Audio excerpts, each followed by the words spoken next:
Bienvenidos a Lo Simple No Vale. Hoy tengo el placer de contar con Juanjo, Chema, Nacho, Jorge, ¿qué tal estáis? Muy Muy bien, bien. Alberto, gracias. encantado.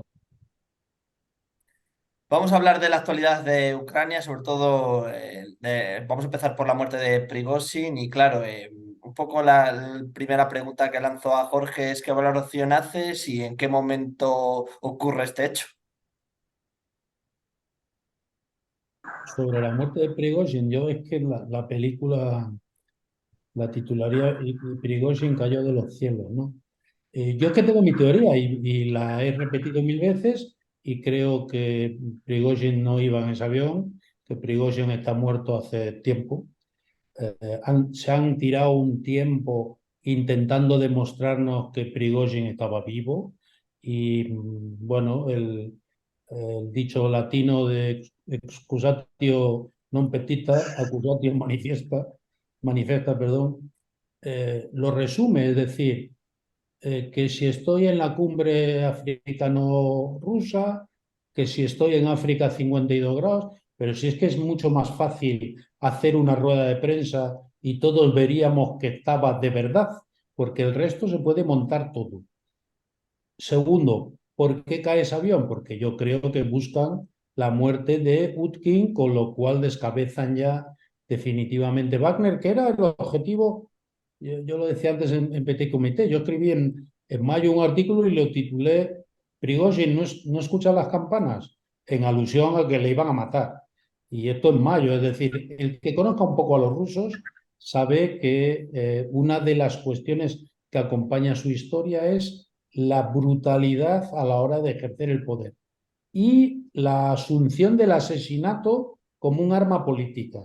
Entonces, el día que empezó a hablar, estaba muerto, estaba sentenciado a muerte. Porque además no solo habló del frente de batalla, sino que empezó a hablar de la corrupción. Y no nos olvidemos que la corrupción al final produce mucho dinero. Y todos estos, Shoigu, Putin, toda la cúpula rusa ha ganado muchísimo dinero y sigue ganando muchísimo dinero con todo esto, con lo cual, pues eliminación como es habitual y ya está. Lo único que cambia es el método, ¿no? En vez de un té radiactivo o un resbalón, pues un avión que se cae. Yo he escuchado todas las teorías, ¿no? Que si le habían puesto, que estas ahora crecerán, que si los servicios ucranianos le habían puesto un artefacto explosivo en el tren de aterrizaje. Y claro, yo ante esto me asombro porque los servicios ucranianos tienen un poderío tremendo. Han matado a Daria Dugina, perdón, en Moscú, en toda la capital. Han volado la presa de Kajovka, dominada por los rusos. Y ahora son capaces de ir al aeropuerto de San Petersburgo y volar el avión de Prigozhin. Yo, si fuera Putin, comenzaría a ver para todos los lados cuando salgo a la calle. Juanjo. Yo disiento, o sea, creo que las cosas son más sencillas. El problema básicamente de por qué ha tardado tanto a pasar esto, básicamente simplemente yo creo que es que estaba poniendo en orden la casa, estaba valorando las fuerzas que tenía Wagner, estaba viendo los negocios en África y cuando ya estaba seguro Putin de que no Wagner no representaba ninguna amenaza porque estaba deslocalizado en Bielorrusia, en Anapa estaban los heridos, los que estaban un poco retirados del frente y tal. En cuanto ha visto que no tenía ya, no era una fuerza militar potente como para poder darle guerra, entonces en ese momento ha decidido que es el momento de cargárselo. Darle vidilla para matarlo, darle vidilla para que se sienta seguro, para que se sienta, ¿sabes? Para que se confíe. Es verdad que a todos nos extraña, ¿no? Que el tema, por ejemplo, que fuera en el avión Utkin y Prigozhin y toda la plana mayor en un solo avión cuando había más aviones. Eso para mí es un detalle que sí me sigue siendo muy extraño. Pero creo que yo no veo tantas conspiraciones. Yo no veo, o sea, creo que básicamente Putin perdió mucha legitimidad. Se le vio débil con ese golpe de estado interruptus. Se ha tomado su tiempo, ha llegado el momento y ha hecho lo que tenía que hacer, que es cargárselo. Y con esto estaba mandando un mensaje. Está dando un mensaje a todos. No puedes hablar contra mí, no puedes ir contra mí, no puedes decir nada contra el sistema que yo mando, pincho. Entonces, con eso, creo que no, yo por lo menos no soy de tanta teoría, soy más de cosas que, bueno, pues mira, los han buscado, los llamaron a Moscú, eh, han visto la oportunidad y se lo han cepillado y punto. Tema. Bueno, pues yo me voy a quedar con un poco de lo de Juanjo y lo de Jorge, ¿eh?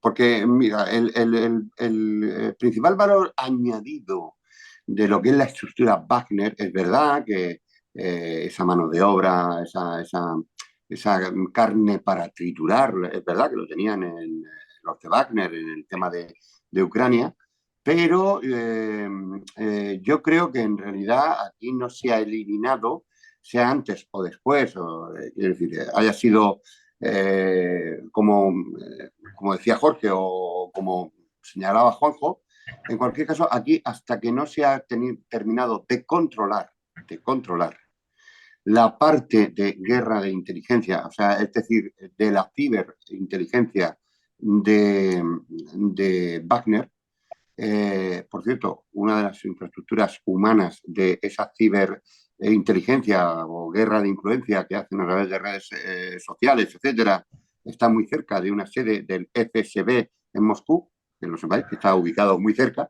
Yo creo que hasta que no han terminado de tener, más o menos como decía Jorge, perdón, Juanjo, todo bien controlado, yo creo que no han hecho desaparecer, sea en este incidente, o sea de otra manera, como señalaba Jorge, como hipótesis probable, yo creo que hasta ese momento no.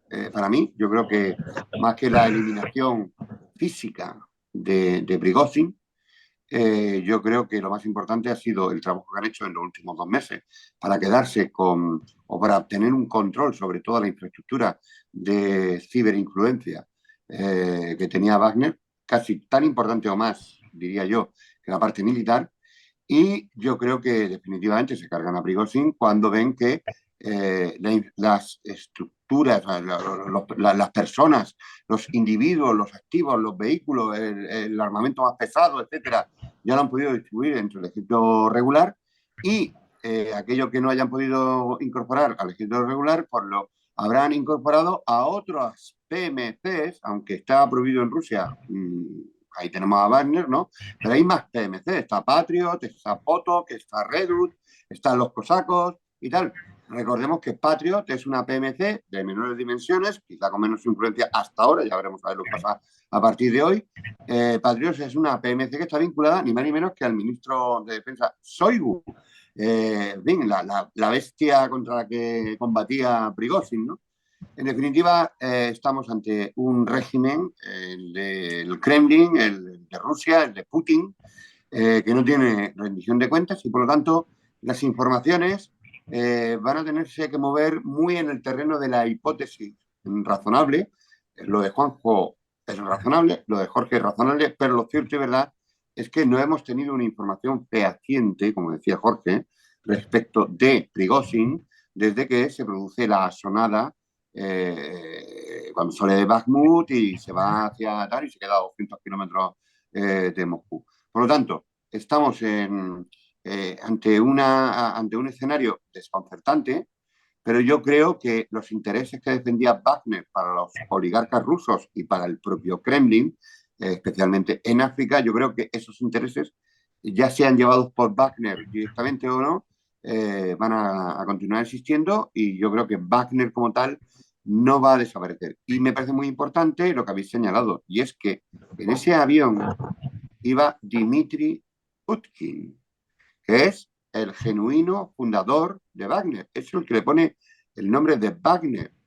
Recordemos por qué le pone el nombre de Wagner. Estos que están diciendo que hacen una operación militar especial contra el antifascismo y nazismo y no sé qué, no sé cuánto, en realidad pone el nombre de Wagner, entre otras cosas, porque era el músico preferido de Hitler, ni más ni menos. Por lo tanto, estamos ante un escenario desconcertante, inquietante, en mi opinión, y que yo creo que además no aporta ningún valor añadido a la guerra de Rusia en relación con Ucrania. Yo creo que pone de manifiesto debilidades del auténtico poder del Kremlin. Nacho. A ver, yo me voy a centrar en el momento elegido, la oportunidad que encontró Putin. Creo que se conjugan dos elementos. El primero es que la aparición de Prigozhin en el Sahel indicaba que la estrategia de Wagner era consolidarse en África, teniendo, por un lado, el financiamiento del oro, la protección de pozos petroleros en Libia, por ejemplo, y probablemente en Níger, de los diamantes provenientes del sur, de Nigeria y del Congo, y había sugerido que su supervivencia y su autonomía se iba a basar en una especie de imperio propio en África. El segundo factor que hace que el momento sea oportuno es que se estaba produciendo en ese momento la ruptura en el frente de Robotine. Recordemos que desde que Wagner Importante, muy logró importante. avanzar sobre Bakhmut, era la última, el último avance que tenían en memoria los rusos, y entonces el momento de la ruptura viene a ser convenientemente tapado con la muerte de Prigozhin, por lo cual yo lo estoy mirando en términos de un ajedrez. Eh, y hay un tercer elemento que yo vengo observando en la actitud política de Putin, y es que Putin no es un ajedrecista eximio todo el tiempo ni juega en un tablero 5D, sino que muchas veces toma decisiones de manera precipitada y después intenta resolver las consecuencias. Desde la invasión de febrero en adelante, toma decisiones y queda claro.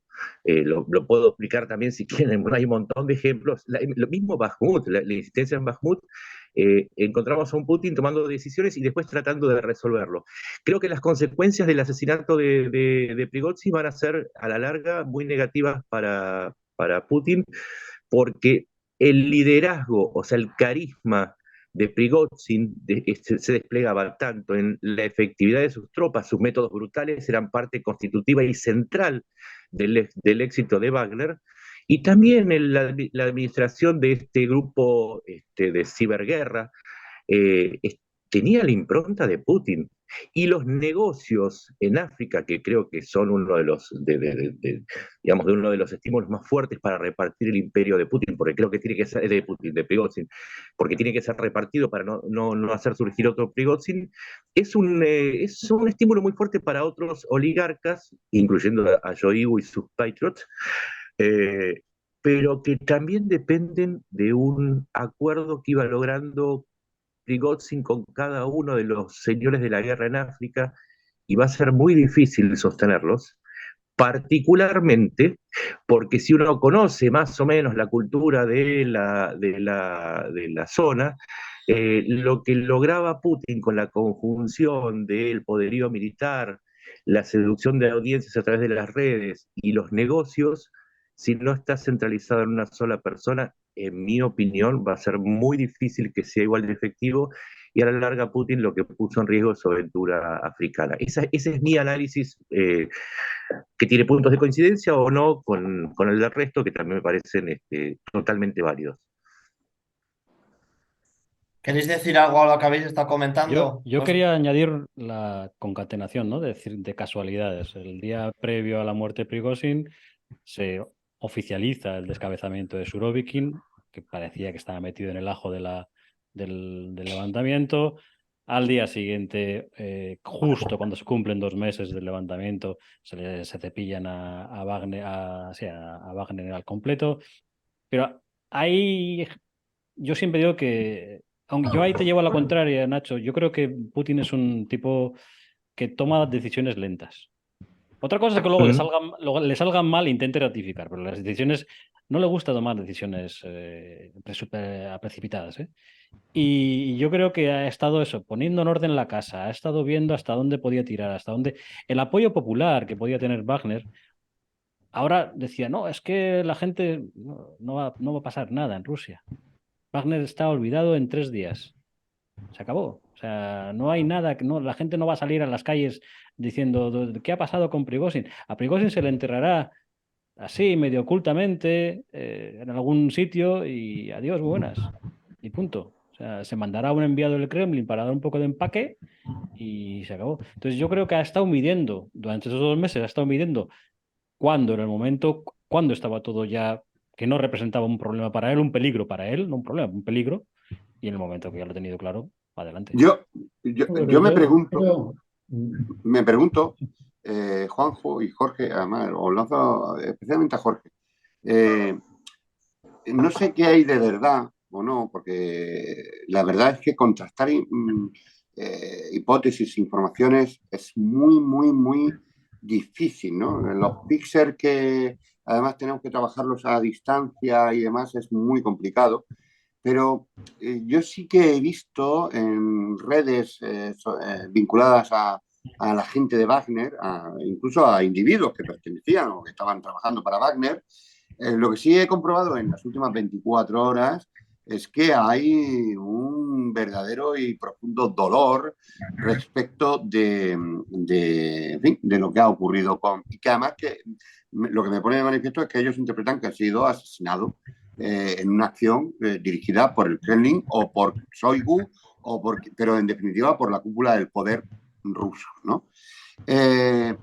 Hay como unas claves de funcionamiento, incluso preestablecidas, para en caso de que se descabezara Wagner, cómo habría que responder frente a esta situación. No sé qué opináis al respecto, pero me llama mucho la atención. He visto muchas reacciones del entorno cercano a Wagner a través de redes sociales a lo largo de la tarde de ayer hasta esta hora prácticamente, y me da la sensación de que esta jugada, como más o menos señalaba ahí, ¿no? Yo creo que esta jugada al Kremlin y en particular a Putin le puede salir mal.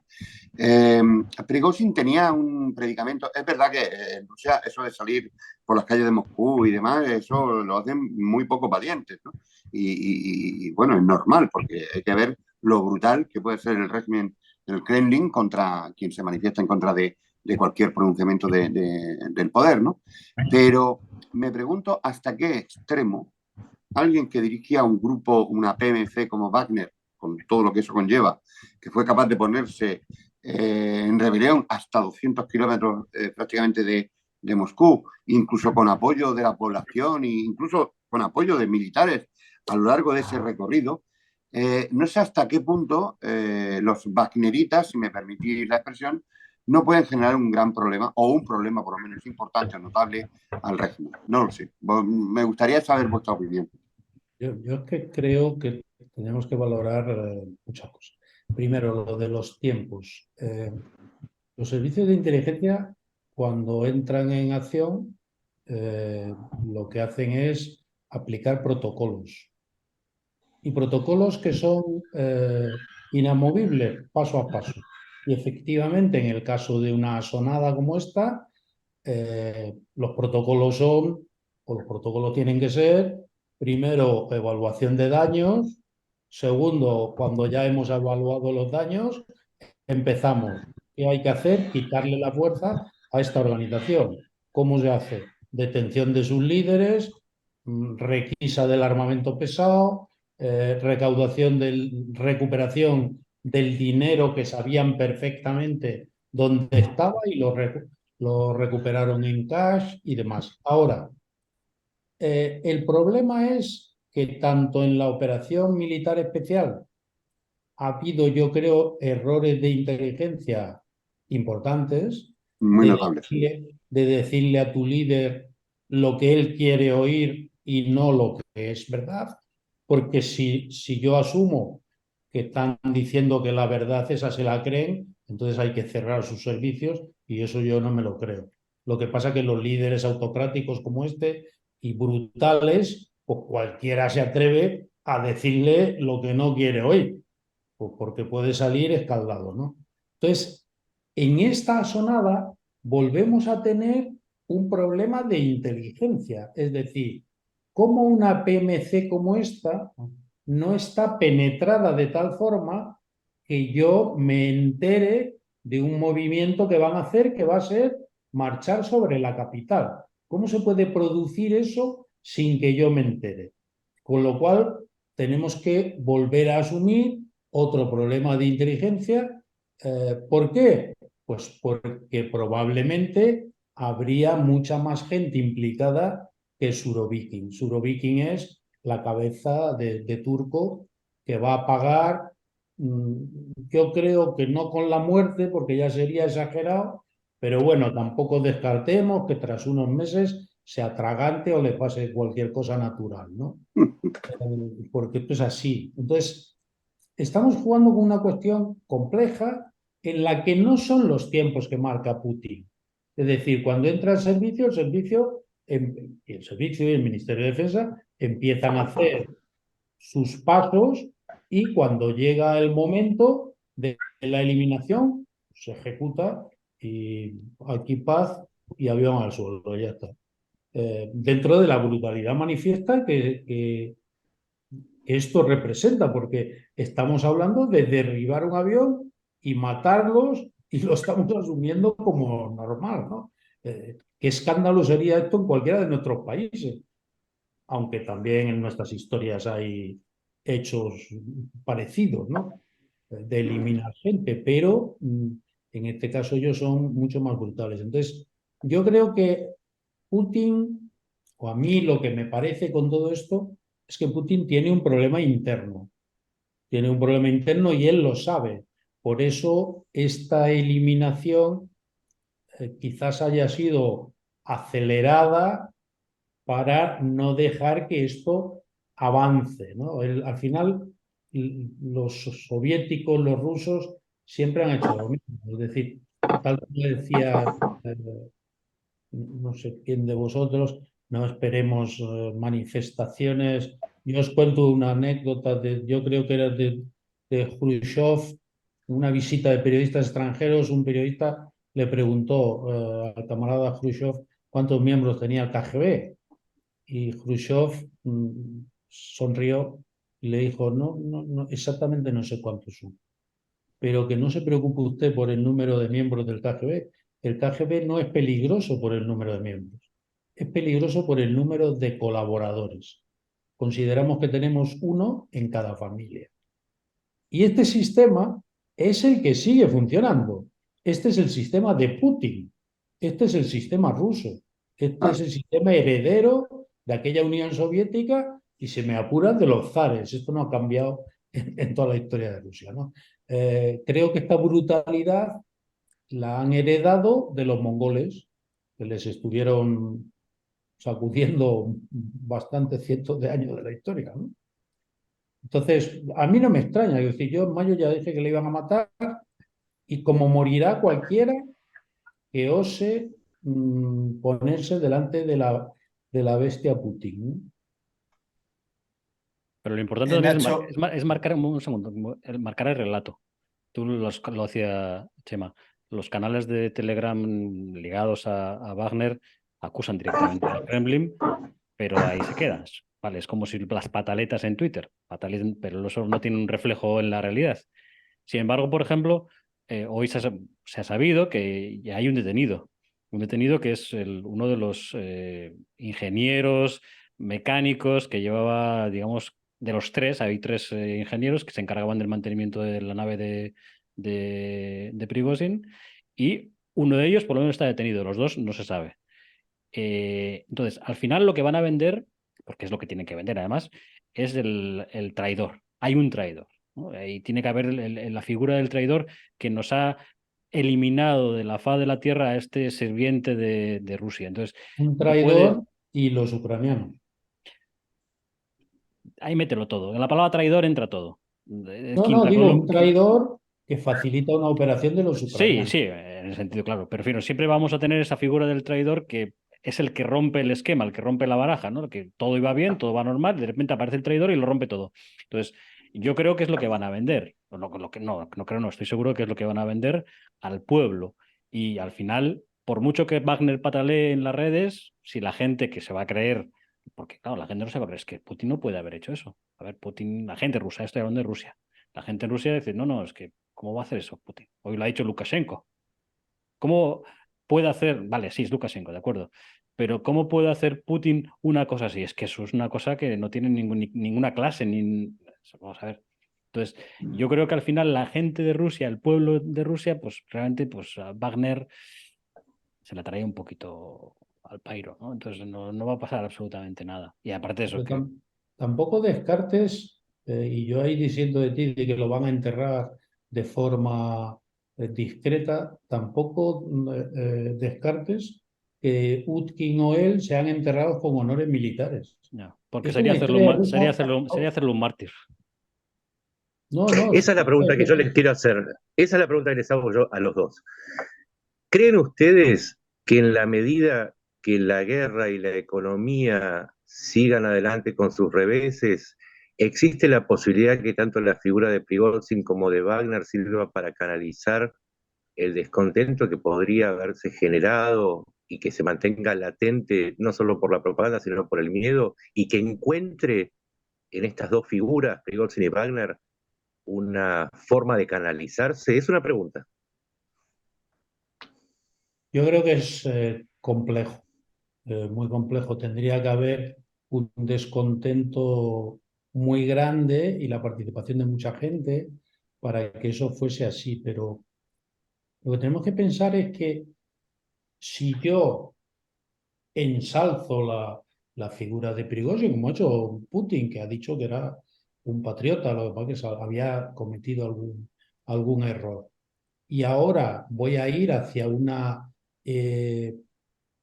interpretación de que esto es el ingeniero traidor que se ha vendido a los ucranianos y por eso han podido volar el avión de Prigozhin. ¿Yo para qué lo hago? Para Con hacer más fuerza, con más fuerza hago la pregunta. Si la salida de la propaganda de Rusia es además presentarlo como una víctima de Ucrania, ¿no se está jugando a reforzar ese símbolo? Por eso la pregunta que para ustedes que conocen de Rusia, para mí es crucial. asume riesgos, evidentemente. Evidentemente que asume riesgos, pero yo creo que también estamos dándole a Wagner un poder que realmente no tiene. Es decir, estamos hablando de una fuerza que evidentemente en la guerra ha demostrado eficacia, estamos hablando de un grupo realmente pequeño, que no tiene esa capacidad. Lo peligroso sería que además de Surovikin, pues hubiese más generales. Yo pongo un ejemplo. Te pongo un ejemplo, Nacho. 23F. ¿Cuántos generales había detrás de esa sonada? Aparte de la Armada, aparte de la Se- Armada. Seguramente muchos. Lo que pasa es que todos estuvieron esperando hasta el último momento, hasta el momento de apostar a caballo ganador sin ninguna duda. Y en el momento en que vieron que eso no se producía, pues todos se convirtieron en constitucionales. Y eso fue así, ¿no? Entonces aquí ocurre lo mismo, es decir, para que eso que tú apuntas, Nacho, que yo creo que hay un problema interno, pero para que sea de la magnitud como para preocupar a Putin, haría falta que estuviese ahí muchísima gente. Putin, el problema que tiene ahora mismo, y lo enlazo con tu pregunta, Nacho, es un líder que ha prometido una victoria ya mucho tiempo y esa victoria no llega. Y eso sí que puede ser el problema, porque claro, enlazando con tu pregunta, no nos olvidemos de que Prigozhin era un tío que pedía más mano dura, más Mucho fuerza más. en Ucrania. Y Surovikin, eh, pues en Siria lo había puesto en práctica, era otro elemento de la rama dura. Entonces, yo no sé contestarte con exactitud, pero habría que saber cuántos componentes tiene esa rama dura rusa. Pero si da igual, al final. Lo que es verdad, tienes razón, ¿eh? Yo creo que lo que más le preocupa ahora son lo que ellos llaman los turbopatriotas, pero muertos, vale. Digamos, desterrados, llevados al limbo, pues Surovikin, Girkin en la cárcel, y ahí se pudriera. La sensación de ahora de al que se mueva lo crujen, está en todas partes. Eso, o Sí. sea, Pero esa eso, sensación en Rusia es permanente. pero me refiero, Por es favor. mucho más, este peligro que es nuevo, que es el del turbopatriota, el del exaltado, ahora lo tiene controlado porque se ha cargado a Surovikin, se ha cargado a Prigozhin, se ha cargado a Strelkov y se ha cargado todo o se está metiendo en la cárcel a todo el que, digamos, disiente. A la sociedad civil ya la tenía callada desde antes de la guerra, con lo cual, ¿qué problema tiene ahora Putin? Básicamente, pues que la guerra le va mal y que no va a poder tirar de Wagner cuando las cosas se le tuerzan en el frente. Eso a mí me parece muy importante lo que acaba de señalar Juanjo. Es que el gran problema del Kremlin y de Putin en particular es que la guerra no le va bien. Yo sé que mañana, el día que vean esto la gente, pues habrá, en fin, los de siempre que dirán que tal y cual, pero lo cierto es que la guerra no le va bien. Fijaos que se produce la muerte, en teoría, ¿no? Porque claro, estamos hablando de Rusia donde no hay rendición de cuentas y por lo tanto información no hay y cuesta muchísimo, muchísimo, yo no sé, cualquiera que se desenvuelva en nuestros ámbitos, sabemos lo que nos cuesta, en fin, tener ahí una persona que nos pueda, en fin, hacer algún contraste, ¿no?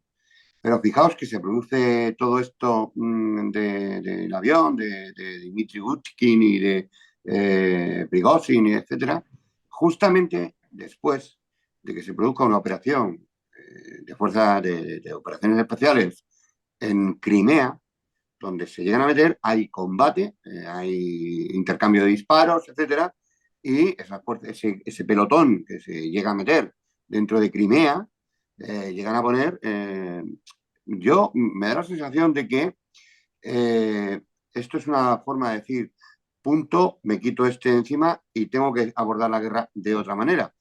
Creo que no lo va a conseguir, porque en realidad Jorge ha dado una clave, y es que el gran problema que tiene interno el Kremlin es que no le están informando de verdad al... Esto me recuerda un poco, si salvando las distancias, por supuesto, me recuerda un poco a la esquizofrenia en la que se desenvolvía Hitler 48 horas antes de suicidarse en el búnker, ¿no? Movía divisiones donde no había nada, o sea, donde ya estaba todo el mundo metido hasta el patio del búnker de Hitler. Y yo creo que en realidad nos estamos encontrando con una potencia que inicia una acción militar. Yo recuerdo algún general o algún español, ¿no? Que en teoría debía de conocer tal. Me acuerdo en algún programa de televisión, donde yo salía también, donde decía, en 3 días esto está ganado. Algún- y algún almirante. Exacto, ¿no? Menos mal que luego ha habido otros militares españoles, yo creo que con bastante sentido común, poniendo de manifiesto que, cuidado, que poner la bota en Ucrania y controlar Ucrania, yo me acuerdo, Teniente General Gampan-Pols decía, oiga, es que para dominar Ucrania no pueden ser suficientes 200.000 soldados, si eran los que estaban en la frontera. Para poner la bota sobre Ucrania y controlar un país como Ucrania hace falta 1 millón de soldados, y eso es lo que tiene Rusia con su reserva. En definitiva, yo creo que el gran problema de Putin es que la guerra le va mal, tiene que buscar objetivar traidores, enemigos y más. Fijaos que en fin, ha dado las condolencias a la familia y tal y igual, pero ni siquiera ha salvado el honor de Prigozhin, cuando ha hecho las declaraciones Putin. En definitiva, yo lo que creo es que nos encontramos con una guerra en la que yo creo, sinceramente, conforme ha pasado el tiempo, yo no lo creía al principio, yo estaba convencido de que iba a haber invasión, y lo dije, creía que se iban a concernir solo a la parte del este que conectaría a Rusia con Crimea, no fue así, y luego me he encontrado, y creo que todos los que nos dedicamos al análisis de la seguridad internacional y a cuestiones militares, pues yo me he encontrado con una sorpresa, y lo he hablado con militares experimentados, de larga data, pues que Rusia ha mostrado carencias absolutamente primarias desde el punto de vista del desarrollo de una guerra. No ha tenido logística, tuvo ahí acopiados 150 o 100.000 soldados durante 3 meses ahí pegados a la frontera, no tienen asistencia médica, no tienen alimentación, no tienen... O sea, Rusia, aquello que creíamos que era la superpotencia, es verdad que tiene arma nuclear, no lo podemos poner en duda, eso está contrastado, pero lo cierto es verdad es que como fuerza de combate nos encontramos con un ejército poco motivado, absolutamente desmotivado, poco determinante en las acciones de combate, con armamento limitadísimo, teniendo que recurrir a diferentes actores en un escenario bélico donde la unidad de mando debe ser algo fundamental. Y ahí tenemos bielorrusos, chechenos, los Wagner, los patrios. Tenemos un montón de gente ahí participando y cada uno haciendo la guerra por su cuenta. El gran problema, como decía Juanjo, yo creo que es la guerra no va bien, debemos adjetivar a algunos traidores o enemigos.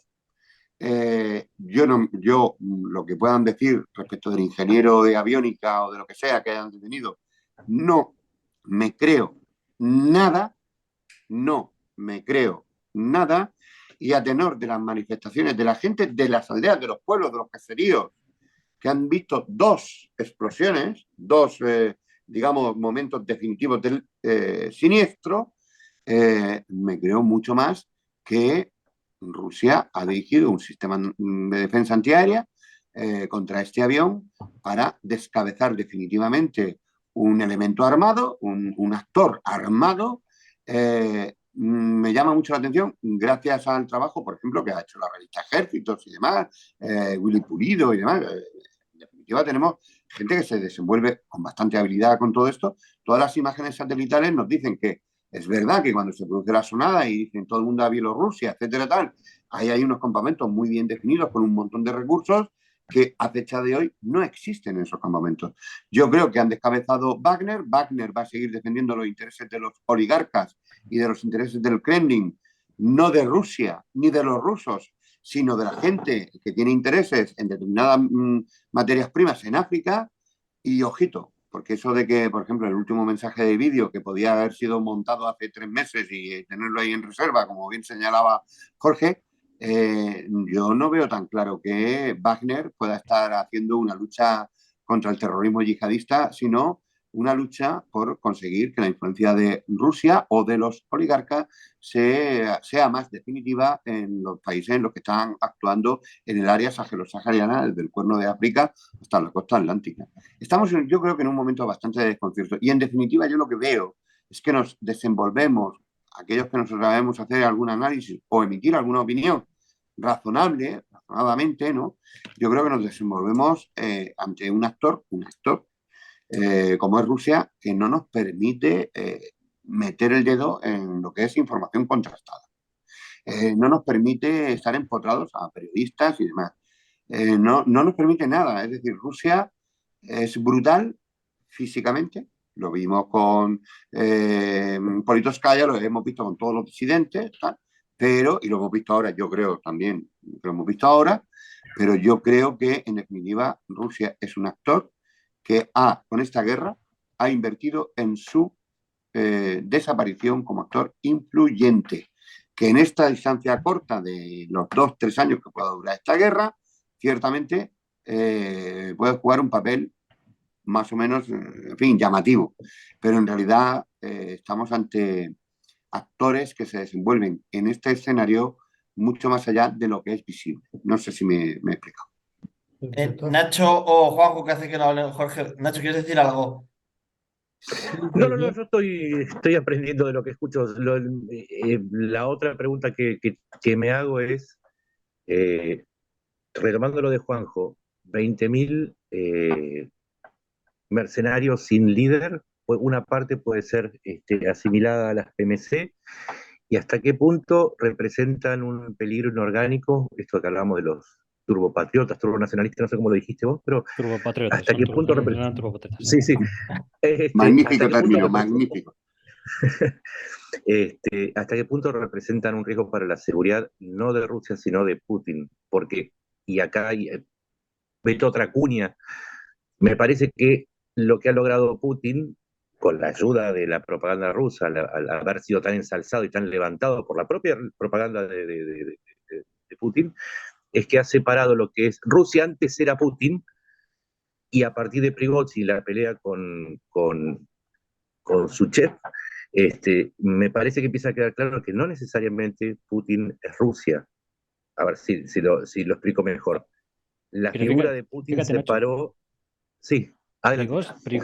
Prigozhin, la popularidad de Prigozhin hizo cambiar una cosa a Putin, y es su pavor, su temor o su miedo al contacto físico con la gente.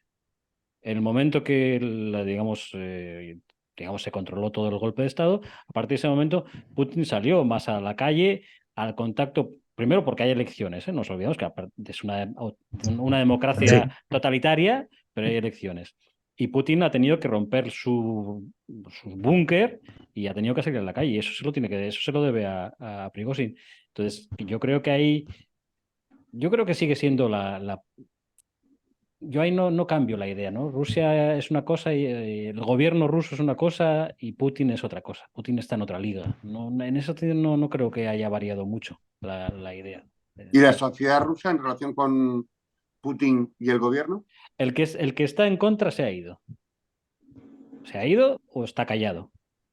Y como no hay forma, y a ver, yo tengo muchos conocidos en Rusia y pues hablamos poco de la guerra, eso es verdad, porque es un tema que intentamos evitar, pero con los que hablo, todos me dicen que, bueno, pues esto entre tú y yo y ya está. O sea, la sociedad civil está perfectamente controlada. La sociedad rusa, yo creo que ha sido así siempre. Es decir, han sido objetos de purgas, han sido objetos de todas las barbaridades históricas habidas y por haber. Y la suerte que tienen estos líderes rusos es que sus sociedades son unas sociedades pacientes que aguantan lo que le echen y que al final se dejan hasta eliminar. Pero yo quisiera poner dos cuestiones encima de la mesa que me parecen importantes. Mientras que yo dudo de la eficacia de la inteligencia rusa, y no dudo de su eficacia, sino de lo que le ha trasladado a su líder, porque la estructura jerárquica rusa es muy compleja, al igual que la del ejército, es una estructura también compleja. Cuando decimos no tienen tácticamente, no se desenvuelven bien, siguen con tácticas de la Segunda Guerra Mundial, estamos hablando de uno de los pocos ejércitos que no está basado en el poder que tienen los suboficiales en los ejércitos occidentales, que son la columna vertebral del ejército. Importantísimo. El ejército ruso es un ejército que no cuenta con suboficiales profesionales y la primera escala de mando es el teniente. Un teniente que está haciendo realmente de sargento porque no tienen autonomía para tomar decisiones sobre el terreno. Los ejércitos occidentales, el ejército americano, nuestro ejército se basan en la autonomía en la toma de decisiones. Es decir, un cabo toma decisiones, un sargento toma decisiones. Ellos no, porque el primero que empieza a decidir algo es el coronel y hasta ahí hay un desastre, ¿no? Pero voy a ahondar más. Si yo dudo de la eficacia que han tenido los servicios rusos, no dudo de la eficacia que tienen los servicios estadounidenses e ingleses, que están a años luz del resto de nosotros.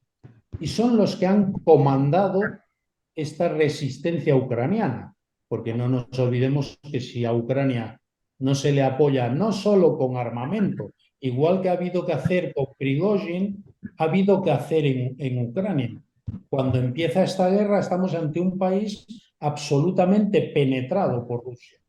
Y lo primero que hay que hacer es una limpieza del país y eliminar a gran parte de esos individuos que estaban en todas las administraciones y eran prorrusos. Y han seguido ese trabajo, ¿no? Entonces, la inteligencia estadounidense y la británica sí han funcionado bien. Y ahora me retrotraigo en la historia. ¿Vosotros creéis que esa inteligencia británica y estadounidense no sabían que el ejército ruso era esto? Sí, lo que pasa es que a Estados Unidos le ha interesado inflar Rusia, porque era su enemigo y el que justificaba la producción de armamento y demás. Pero en el fondo los estadounidenses sabían que, como muy bien decías antes, exceptuando las armas nucleares, que eso le da un poder que no podemos desdeñar desde luego, en lo convencional eran un desastre. Y ahora lo están demostrando sobre la marcha y sobre el terreno, ¿no? Esto mete a Putin en muchos más problemas, como son, me tengo que ir a África. Claro, no es que me tenga que ir a África, es lo que me queda. Porque ¿quién va a comprar un arma rusa hoy? Solamente aquellos que no puedan acceder a armamento occidental, que es mucho más caro. Pero claro, al final los teatros de operaciones son un teatro también donde se experimenta y se ve el potencial destructor de las armas. Y cualquiera que esté viviendo esta guerra... Jorge, te preguntaría una cosa. En relación con África, yo por mi trabajo tengo que estar muy pendiente de lo de África y además un ámbito de trabajo mío desde hace 15 años. Yo creo que las acciones de influencia, esa guerra de influencia o antes llamada guerra psicológica, yo creo que el término correcto es guerra de influencia, que en Rusia está desplegando a través de Wagner y otros actores, porque parece que Wagner es el único actor ruso, que va, hay muchos más actores rusos desenvolviéndose en África. Yo creo que además de la obtención de determinadas materias primas, tierras raras, minerales, etcétera, en fin, que necesitan para tecnología y demás, yo creo que la acción de influencia rusa en África está muy orientada a la desacreditación de Europa. Es decir, es una forma más de guerra que se está utilizando en África, pero que tiene mucho que ver también con el conflicto de Ucrania, con la guerra de invasión que están desplegando en Ucrania.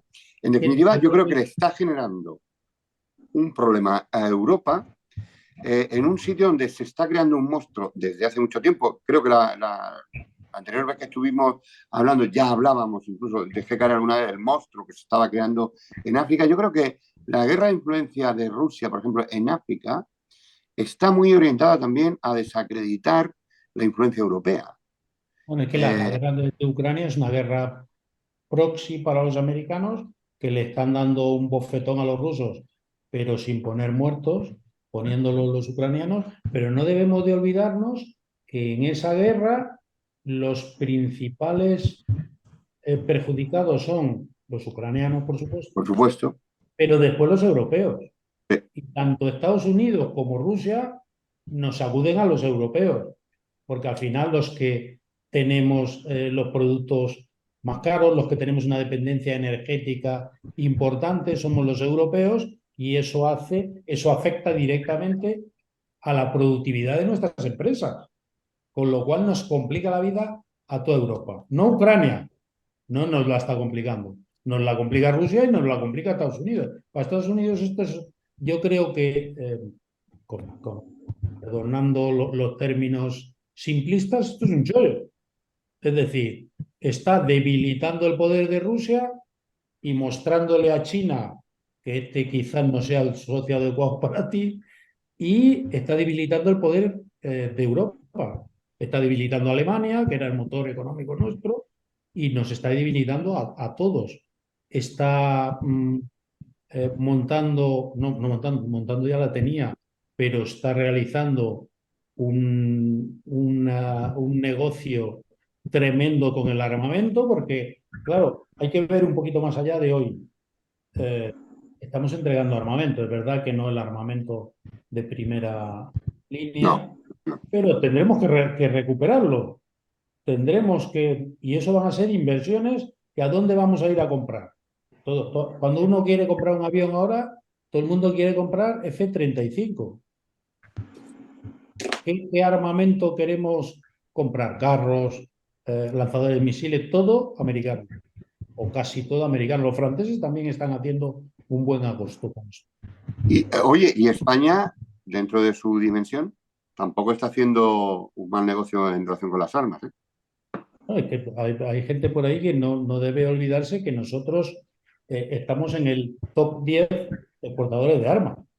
Sí, sí, yo creo que estaremos, no sé los últimos datos del centro noruego y tal, pero vamos, estaremos entre la séptima, octava Y eso potencia nos beneficia, exportadora de armas, de sistemas de armamento.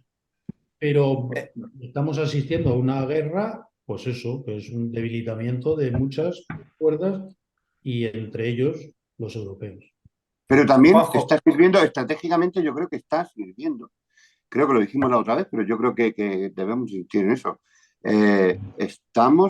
Hay un fallo estratégico en todo esto bueno, hay varios fallos estratégicos, pero yo creo que hay un tremendo fallo estratégico por parte de Putin a la hora de decidirse por esta guerra de invasión, o como ellos llaman eufemísticamente, operación militar especial, y es que ha cementado la Unión Europea y ha cementado la OTAN. Y hay una cosa importante, hay una cuestión importante que la gente no está tomando en consideración, y es que desde la reforma del Tratado de la Unión Europea en Lisboa, la Unión Europea es también una unión de defensa. El artículo 42 del tratado establece que todos los países miembros de la Unión Europea se verán concernidos como si hubieran sido atacados en caso de que un miembro de la Unión sea atacado. De esto Claro, no se ha hablado. Siempre hablamos del artículo 5 del Tratado de la OTAN, etcétera, etcétera. Pero lo cierto y verdad es que la Unión Europea es una unión también a nivel de defensa. Ya pero sabemos que todo es nosotros, mucho más light en Europa, pero no podemos obviar que existe ese artículo 42. sí, lo que pasa es que nosotros hablamos mucho y Y hacemos hacemos poco. poco. Y hacemos poco. Estamos hablando de hacer un cuerpo de ejército de 6.000 hombres, que es una cosa ridícula para una Europa como somos. El problema de Europa es que es un gallinero con varios gallos. Si Europa se creyera de verdad lo que es unida, seríamos un actor de high power, es decir, de alto poder. Pero por eso Pero no, mientras no nos nos creamos que desunió. como Europa, como Estados Unidos de Europa, o llamémosle en la fórmula que ustedes quieran, pero si cedemos algo de soberanía en materia de defensa para que verdaderamente Europa tenga una voz propia, y una voz propia en el mundo se tiene cuando de verdad puede ser disuasorio en el mundo, mientras no nos creamos eso, Europa o se pone las pilas o está llamado a la nada. No, pero fíjate, nosotros yo creo, perdón Nacho, hay un problema y lo voy a relacionar con Latinoamérica.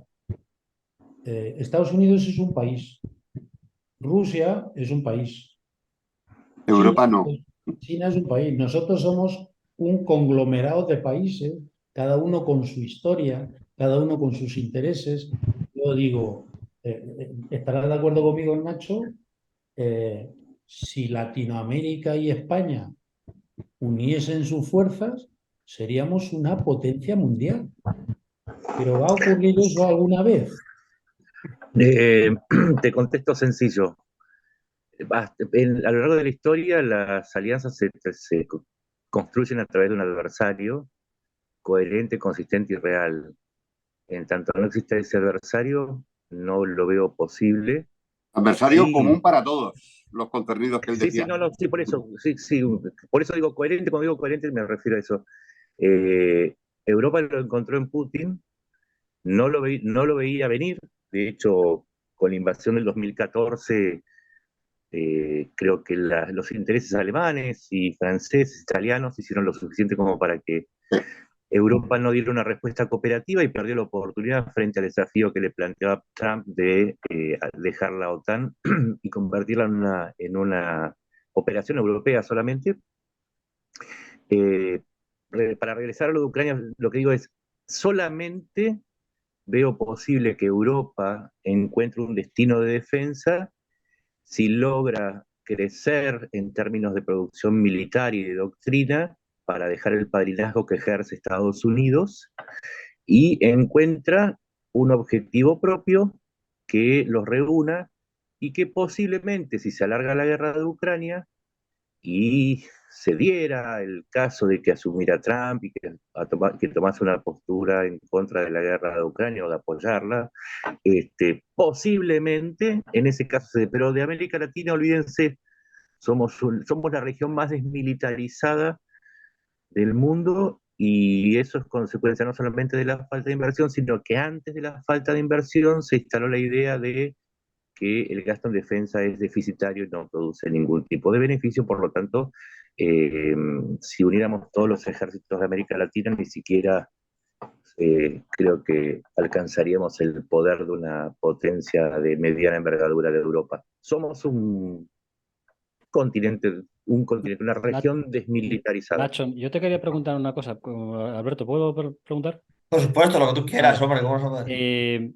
A ver, estos últimos días yo he estado viendo, por ejemplo, en las noticias, los informes que ha sacado el Kremlin bueno, pues sacando pecho de la economía, que estaba en la quinta economía del mundo, de todos de todos las formas de medir, pues han elegido la que más le venía a cuenta Sí, para, sí. ¿no? Y ahí se ha estado dando mucha cancha en los informativos, los tertulianos, de los BRICS, que ahora ya se llaman BRI y no sé cuántas cosas más.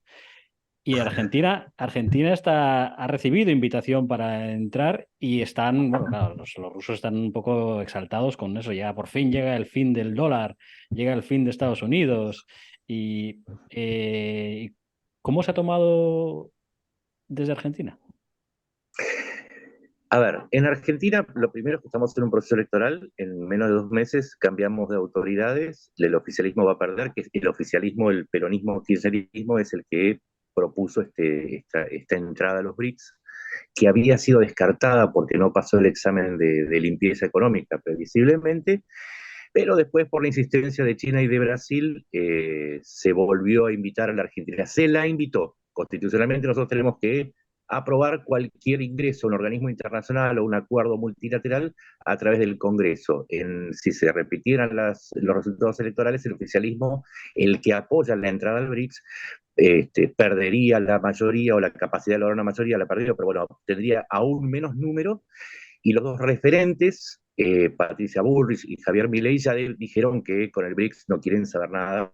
O sea que, dado que el proceso de ingreso se inicia el 1 de enero del 2024 y para ese momento ya va a haber un recambio porque se produce el 10 de diciembre de autoridades tanto en el Ejecutivo como en el Legislativo, las posibilidades de que Argentina entre están muy limitadas a un milagroso triunfo del oficialismo que por ahora es extremadamente difícil. Y voy a tirar un dato más porque hablamos de los BRICS.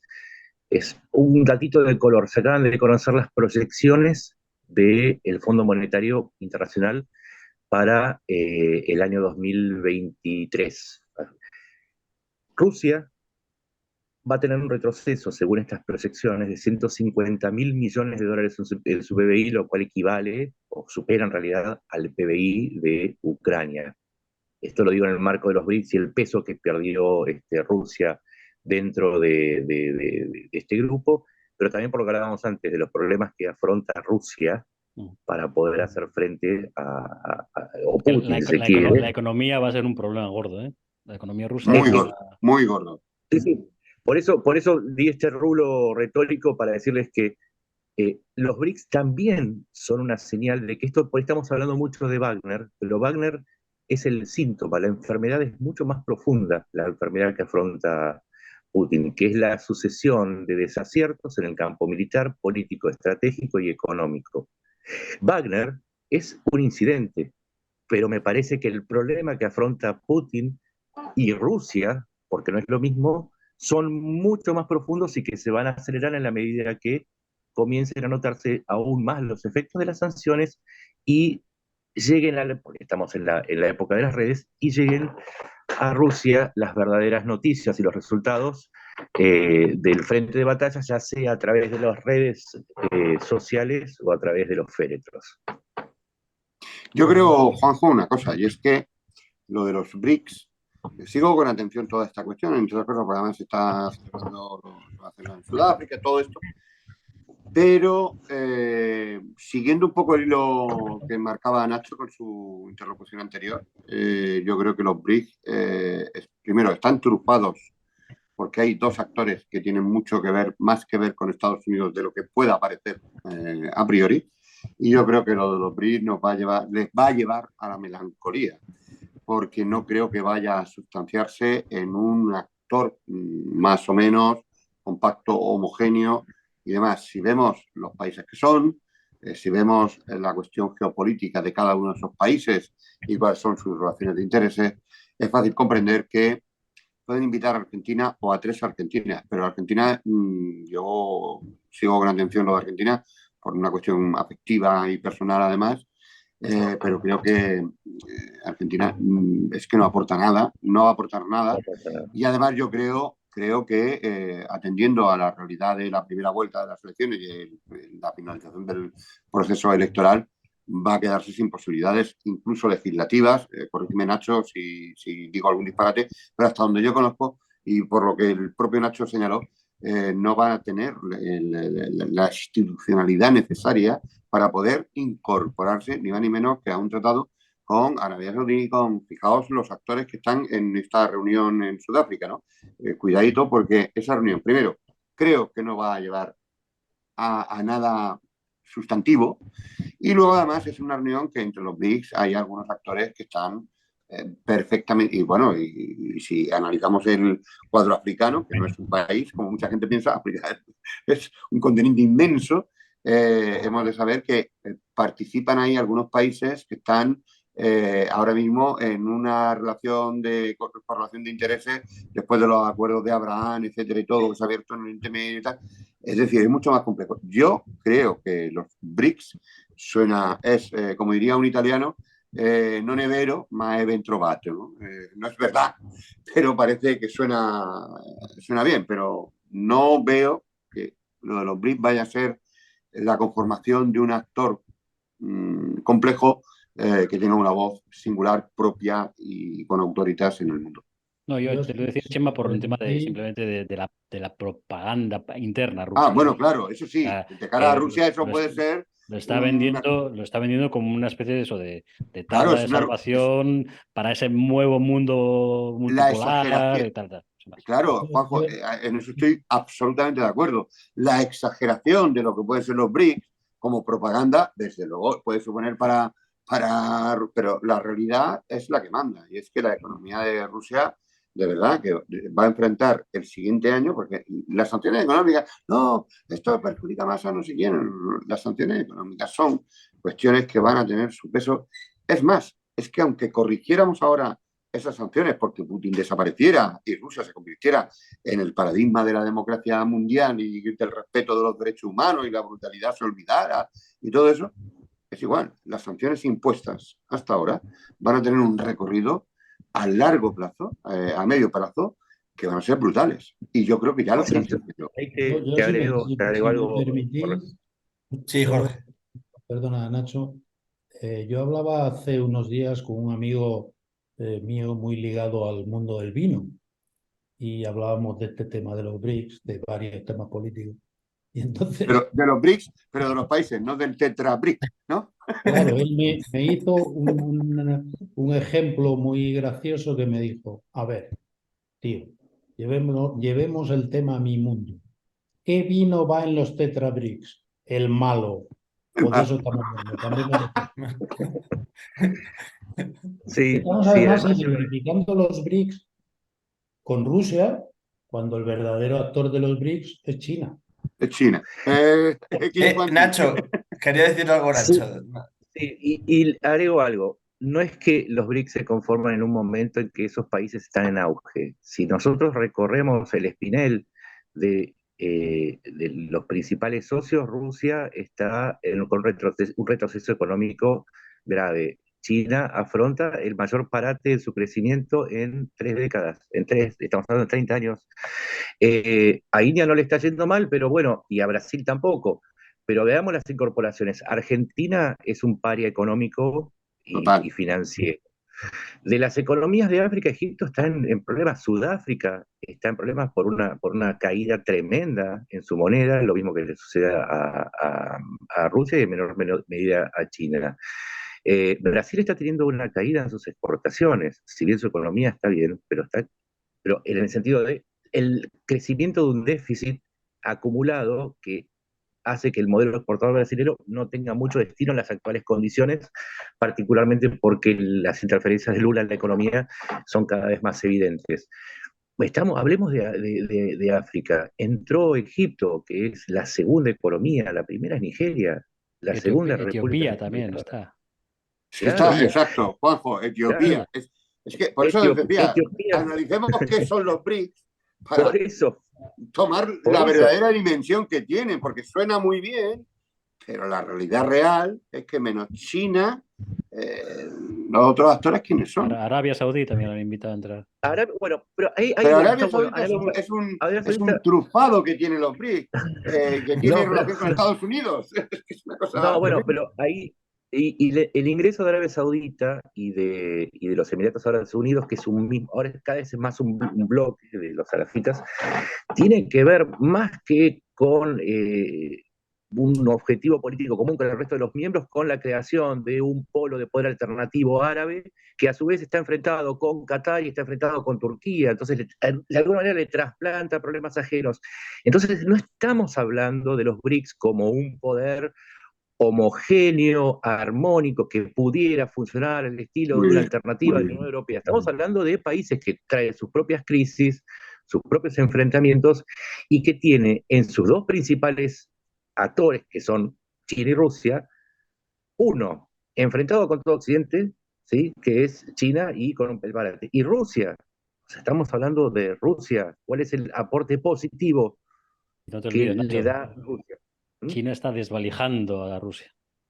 O sea, No Sí, solamente sí, le está sacando. completamente, Hoy había un completamente. informe de Forbes que decía que, aparte del gas y bueno, porque, bueno, las cuatro cosas que exporta Rusia, materias primas, el precio de la madera. El precio de la madera había bajado. Se estaba llevando, los chinos estaban llevándose el hectómetro, no me acuerdo la medida exacta, por $20, cuando hace 3 meses costaba 120. Es O que sea, los chinos son como las termitas. se, se Sí, están, sí. se están Poco dejando. tocan. Yo, Te sumo dos datos, siempre, Juanjo. Voy yo con dos siempre datos más. lo he dicho, Nacho. 95% del mercado de celulares se lo está quedando Huawei. Y el avance en el mercado automotriz ruso, que Oh, es sí, uno es una locura. de los más importantes fuera de los hidrocarburos, ¿cuál es el avance de China? Entonces, veamos los BRICS como quizás yo le cambiaría el nombre por misceláneas más que BRICS, y lo que vería es no un grupo que está tratando de avanzar en conjunto, sino un grupo que está intentando competir entre ellos para ver quién utiliza los BRICS como instrumento de poder para sus propios fines, siendo que los fines de los integrantes no son siempre los mismos. Claro, y además hay que establecer una moneda para operar. Sí, pero Porque eso, por ejemplo, ya ha dicho Rusia que Ni olvidémonos de de eso. coña. Es que ni de coña. hacemos un grupo para desdolarizar el mundo, pero no tenemos moneda. Porque además yo, si imponen una moneda, entiendo que China dirá el yuan, mi moneda. Y empezaremos a tener los problemas ya. Yo creo Sí, que esto y si lo atan y si hacen el patrón oro, ya lo vimos con lo que le pasó a Francia en el año 74 cuando seguía especulando con el oro. Es Un, verdad, un, cierto, cierto.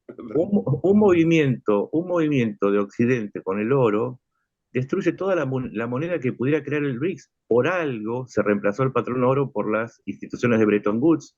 Entonces, esto, en el fondo, ¿de qué estamos hablando? De desconocimiento absoluto, lo cual deriva en pensar que se trata de una movida de propaganda absolutamente efectiva, mientras los países intentan utilizar ese agrupamiento para dar unos discursos muy bonitos que sirven a los egos de los dirigentes, para el turismo del turismo político de los que lo acompañan, y mientras tanto para que los países vean qué pueden sacar, qué tajada pueden sacar de los socios nuevos que crearon. Hay que ser realista en el mundo. Nadie hace las cosas por idealismo. Alguien gana, alguien pierde, y los BRICS no es la excepción. No, estoy absolutamente de acuerdo. Nacho, has hecho, creo que una radiografía. Bueno, yo creo que hemos coincidido todos, ¿no? En realidad, lo que decía, ¿no? El refrán o el dicho italiano, ¿no? No nevero, no es verdad. Pero la verdad que está bien dicho, ¿no? Pues suena bonito, suena tal. Pero yo me limito a. Vamos a coger parámetros económicos, que para mí es fundamental, es el primer parámetro que veo en cuestión de seguridad. Veamos cuál es la economía de Argentina, país invitado.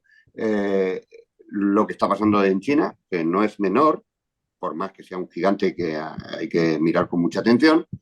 Lo de la industria automotriz, animo a que veáis en España, por ejemplo, porque Alberto y tal, veis la matrícula, o sea, la marca MG, la británica MG. Pues MG ahora mismo ha sacado unos vehículos con una electrónica, unos dispositivos bellísimos, por cierto, con unas líneas copiadas de otros, como siempre y tal. Es que MG lo compró China. Y ahora mismo tienes un suburban por 14.000 euros, súper de la leche, y en fin, van a tirar el mercado. Yo sigo Pero, prefiriendo Mercedes. ¿Perdón? Que yo sigo prefiriendo Mercedes. Sí, no, y yo tengo Renault desde que tenía 18 años y sigo con el mismo taller, mi mismo servicio técnico y tal. Yo tengo con mi Renault, aunque ya Renault es cualquier cosa, ¿no? Pero lo cierto y verdad es que estos tíos, pues la industria automotriz yo creo que van a brillar, pero hemos sabido la quiebra que ha tenido toda su cuestión inmobiliaria fuera de China, incluso dentro de China. Es decir, China no enfrenta una situación, desde luego, a otros niveles tal. Egipto es la nada. Etiopía, ya ni te digo. ¿Qué son los BRICS?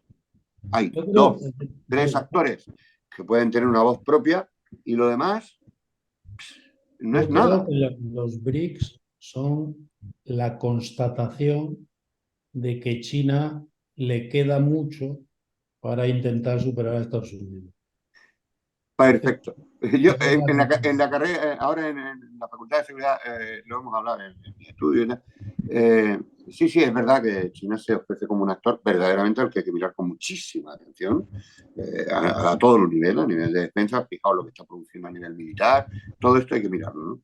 Pero yo cuando oigo con mucha ligereza afirmar rotundamente que el hegemón norteamericano ya está llamado a desaparecer y que solo y que va a ser sustituido así como casi de la noche a la mañana, yo creo que es verdad que China tiene, en fin, es un actor que hay que estudiar y es muy complejo estudiar. China no es cualquier cosa para analizar, es una realidad mucho más compleja interna, las 9.000 familias famosas, en fin, todo esto hay que manejarlo. Pero creo con Jorge que los BRICS es la demostración, en efecto, Jorge, esto lo suscribo totalmente, de que China todavía está a un tiempo de distancia para ser el hegemón. Sí, y ahí tiremos abajo otro mito, por favor, porque hay tanta fantasía dando vuelta. En el año 45, Estados Unidos representaba el 52% de la riqueza, ¿sí? Y de los intercambios. Hoy representa un 25%. O sea, hay un retroceso del hegemón y lo que surgió en la Unión Europea, surgió Japón, surgió mismo la India y China. Entonces, estamos en un mundo multipolar. Si vamos al campo militar, Rusia y Estados Unidos eran los dos polos de poder. Hoy tenemos un tercer polo que es China, otro polo que está surgiendo que es la India. Japón se proyecta como un nuevo polo de poder. Entonces, hay tanta fantasía respecto a que estamos yendo contra los molinos de viento, pero es que en realidad todo lo que todo lo que apunta el BRICS, que es inclusive la desdolarización con el avance del dólar y otras monedas, ya se produjo. Entonces me parece que deberíamos darnos un baño de realidad y dejar de lado las consignas que tienen 50 años, o más, 60, son de los años 60 y de los 70. Y me parece que uno de los grandes problemas que une a todos los temas que estuvimos hablando es que nos seguimos manejando con parámetros de la Guerra Fría en tiempos que el mundo ha cambiado tanto y donde las redes nos permiten comunicarnos e intercambiar pensamientos y la oportunidad para superar esos dogmas. Por favor, superémoslos. Nos hicimos grandes. Es que, Nacho, es curioso que estos defensores de la multipolaridad realmente están hablando nuevamente de la bipolaridad. Claro. Igual que en la Guerra Fría, es decir, hagamos un grupo, los chinos con no sé cuántos, para pelear contra el grupo de los americanos. Es decir, teorías de la Guerra Fría, de un mundo bipolar, no multipolar. Y efectivamente, yo estoy de acuerdo contigo que estamos en un mundo multipolar porque han surgido potencias que reclaman su posición en el mundo y la van a tener. Turquía. Bueno, Turquía, tenemos más, Turquía. Los países del Golfo, Arabia Saudita con Emiratos Árabes Unidos son una potencia, tienen entre los dos 3.300 millones en sus fondos soberanos. Por eso decía ayer que los BRICS, para mí, jugando con la idea de la palabra en inglés, era construir un nuevo muro, como el muro de Berlín, pero con ladrillos muy desparejos que dejan muchos espacios entre sí y que hacen que esa pared no tenga la solidez como para reemplazar el de Berlín. Me da esa impresión y creo también, para lo último que tengo para decir al respecto es, me parece que la idea de los BRICS no está muy disociada de lo que sucede en Ucrania. Me parece que un resultado positivo para Occidente en Ucrania abre la puerta para un retroceso de las fuerzas alternativas a Occidente y de alguna manera los BRICS tratan de anticipar lo que podría llegar a suceder con Rusia y sus socios, llamémosle sobre todo China, frente a un Occidente entendido como Estados Unidos, Unión Europea, Japón y Corea del Sur, que resulten fortalecidos en peso político internacional y en peso estratégico. Y si se quiere, los BRICS no son consecuencia, porque vienen desde el año 2009, ¿no? Estamos hablando al 2008, muy viejo, desde la reunión de Fortaleza. Me parece que el tratar de darle impulso ahora es consecuencia de algo que está sucediendo en Ucrania y que podría estar de desenlace y de alguna manera es reacción a lo que está sucediendo allí. Con lo cual nos están dando otro signo de lo que sucede en el frente, tiende a tener un desenlace y veremos cómo pega en Rusia, en China, en Occidente y en el resto de los factores de poder que están repartidos ahora en el mundo de una manera bastante diversa y variada. Oye, a mí me gustaría preguntar una cosa que tiene que ver con nuestro encuentro, pero a lo mejor no tiene nada que ver con Rusia. A mí me gustaría saber cómo un tipo que está por ahí por el norte de España currando, porque es un currito de 3 pares de narices, Alberto, ¿cómo es posible que un chaval tan joven sea capaz de conseguir la atención de Nacho, que está allá al otro lado, de Juanjo, de Jorge, de Chema? Así que yo tengo que decirte, Alberto, que eres capaz de concitar el diálogo sensato, sereno, diverso, de opiniones diversas y demás, respecto de un conflicto internacional y desde la sensatez y la tranquilidad y sin yo te tengo que felicitar, Alberto, de verdad, sinceramente te lo digo. En mi caso, y sin que suene mal, porque fue listo y sabía quién decidía las cosas en casa. Entonces ganó a mi mujer. Ah,